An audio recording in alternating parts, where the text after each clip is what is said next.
So what's going on in Atlanta, y'all? They saying Trump is out here giving y'all Chick-fil-A sandwiches and milkshakes for votes. Uh, no, this was hilarious, man. I guess there was a black woman on there who was filmed taking pictures and videos with Trump and giving him her support. And I guess she had the internet kind of in an uproar this past for the past few days. So I found this interview. I found a couple interviews from her, and she described kind of what she was thinking, what she was going through, and I'm gonna share that. And I'm gonna share it because when I first read that headline, my first thought was exactly what y'all probably thought. Like what?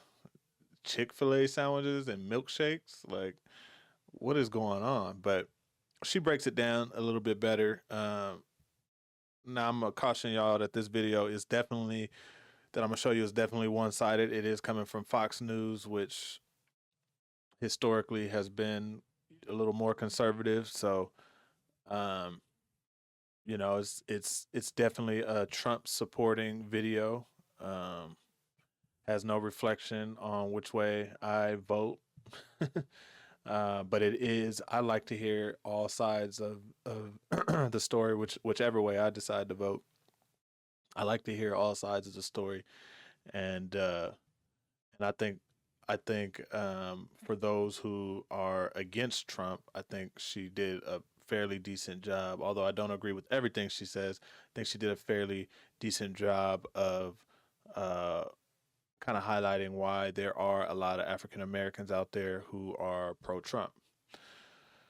But enough of that. Let's get into it. It's Ricky Rich with Black Primacy. Please don't forget to like, comment, subscribe, and turn on your notifications. So an unforgettable moment on the campaign trail for one voter who got a big hug from Trump at an Atlanta Chick-fil-A while he met with supporters. Watch. I don't care what the media tells you, Mr. Trump. We support you. We love you. Okay, 4 p.m. We've been 4 p.m. Come here, for a let while. me give you a hug.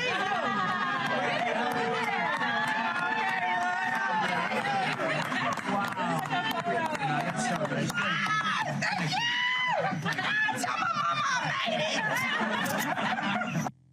Look at the joy. Here to tell us about it is that young woman herself, Michaela Montgomery. She's also the founder of a grassroots political group to conserve the culture. Michaela, I've been waiting for this interview all morning. So I've been waiting for this my whole life. So thanks so much for joining us. So you told the president when you were hugging him, I don't care what the media says, we support you. Tell me what you meant by that. I am so glad that is the first question you asked me. So, of course, in the excitement of everything, I wasn't able to really relay my message, but the general consensus or social media would have you thinking that if President Trump were to show up to the HBCU campuses or walk around the AUC community, that like some angry mob would form or a riot would ensue and that he would not be welcomed. And clearly the sentiment in that room the other day was the complete opposite. He was very welcome. People were excited to see him. People showed up in support of him, and people of course, we're from all four institutions within the AUC, the local HBCU community in Atlanta, and they all showed up in support of them. So it's actually kind of crazy to see people in an uproar when all four institutions were legitimately represented, and all four institutions were represented by said students who wanted to support President Trump. You know, Michaela, and I appreciate that we were able to not only let him know that regardless of what social media says, you know, I know they're trying to make us think we're supposed to hate you, but we don't. And additionally, it was a learning experience for my students because they were able to see and experience firsthand how the media can warp the perception of an opinion or a person. Because like I said, to think that these students who attend these illustrious institutions aren't smart enough to make their own decisions, so much so that they would only show support for Trump because he bought chicken sandwiches and milkshakes. It's offensive. That in itself is the most disturbing part of it all, especially when you think about. That's one of the key parts that I like about this interview is that she broke down, and I'll be honest, that was my first thought, right? And it's just like, I are people really going to go out and vote for this man because he goes out and buys 30 chicken sandwiches and 30 milkshakes for about 1,000 people standing in this Chick-fil-A? And is that like what is the purpose? I still don't understand why Chick-fil-A and why chicken sandwiches. I mean, there's Atlanta has got a beautiful city, a bunch of different venues, a bunch of different places he could have went. You'll never get. I don't think anybody can ever get me to understand why he chose Chick-fil-A in particular. Maybe because that's where Chick-fil-A was founded, if I'm not mistaken. Maybe I don't know. That's beside the point. But I did like her response, and like, you know that type of thinking of that people will vote one way or another, um, is kind of a slight to the education of Black people. I like that. I agree with that to a certain extent. I do think that people in general, not just Black folks, but people in general, um, are not voting based on you know what benefit they get out of each candidate. I think people are voting based on who's popular and who's not, and I think that this is kind of a stunt still. Him showing up like this on Chick-fil-A in Atlanta to attract a Black vote. Um, I think that, like I've said in several videos now about this, and that I'll continue to say throughout the rest of the year and throughout these campaigns, is they're just fighting for that middle ground of people who do not know who to vote for. And so these types of stunts are actually, in my opinion, aimed at those people who are kind of not well informed and not willing to make an informed decision. And for that, I don't like. So I still don't like this, but I understand, and I will say I appreciate and respect her her side of this, and I'm glad that she came out and spoke on this, because just looking at it, the optics was not favorable to me. I was just like, wow, here we go, But she seems very articulate, smart, and educated, and her and I could be friends. I mean, not a problem. Let's continue on. The fact that it was mainly urban media outlets that were doing everything in their power to turn other Black people against these young Black kids who simply were not shy to explore other options. It's so incredible, and I think you hit it on the head. By the way, the former president, gave a lot of funding to HBCUs. One of the highlights of my childhood was my HBCU tour to figure out what college I wanted to go to. But tell me about the former president and his policies. What is it about him that is gravitating these young people toward the president? And a lot of people, traditionally, Republicans don't do well in Black America, but a lot of young Black Americans like the former president. What is it about him? I think, and this is a sentiment I get a lot coming from the young people themselves, is that they feel like he's honest. They feel like this is somebody who, while we might not agree with how he says things, how he goes about things, at least he's telling us what it is. We don't feel like this is a snake in the grass waiting for his chance to bite us. This is somebody who's telling us, this is what my plan is, here's how I plan to execute it, here's the people involved, and here's how you can get involved.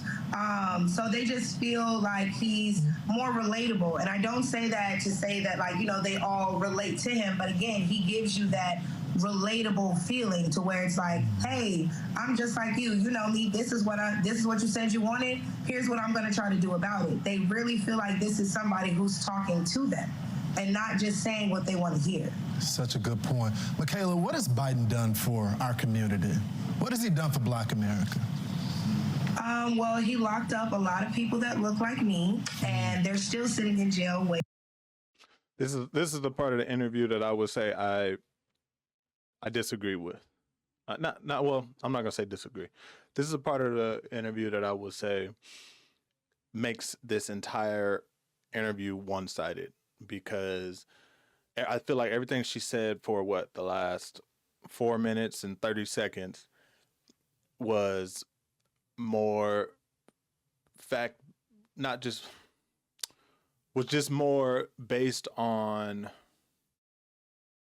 was not, everything that she said up to this point was not trying to sway you one way or another, in my opinion. It seemed like she was more so trying to get people to understand why she votes, why she is supporting Trump. And from this point on, I feel like the interview kind of goes into attack mode, into, you know, now it's gonna be a like a debate, and so she's not gonna say anything positive, even though there are some positive policies on both sides, on Trump's side and Biden's side, depending on where you are in the nation, and where you are in life.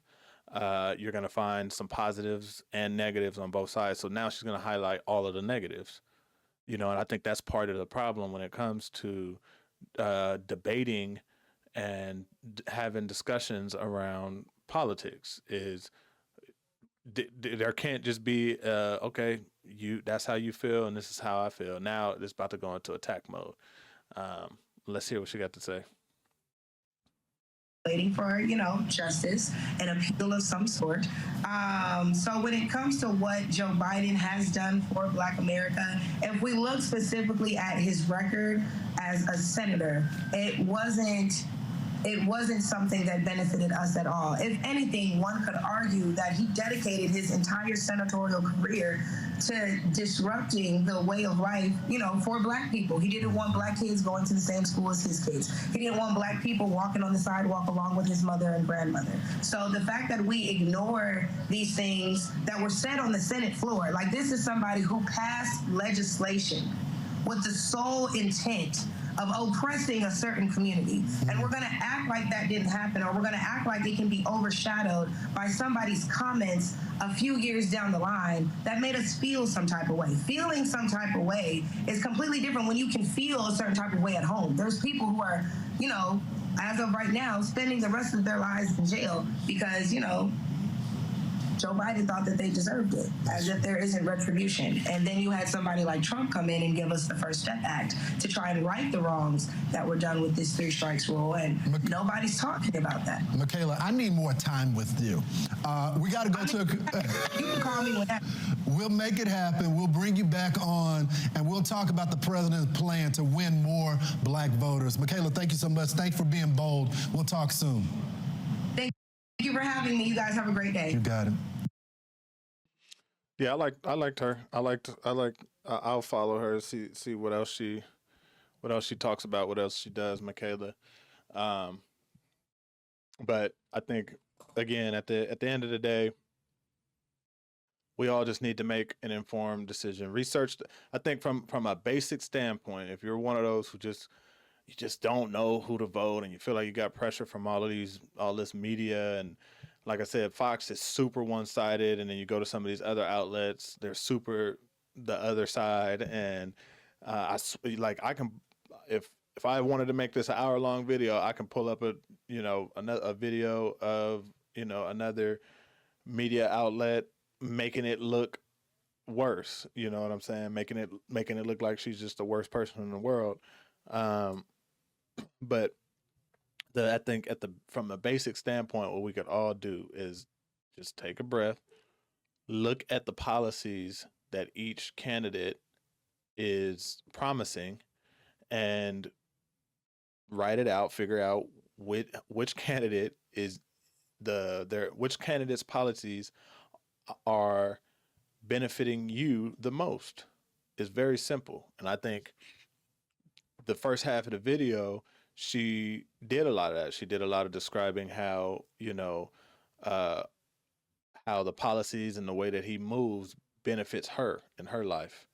And that may not be the same for other people. They may feel like the negative side of Trump, or the negative things about Trump, affect them more, and so they want to vote the other way.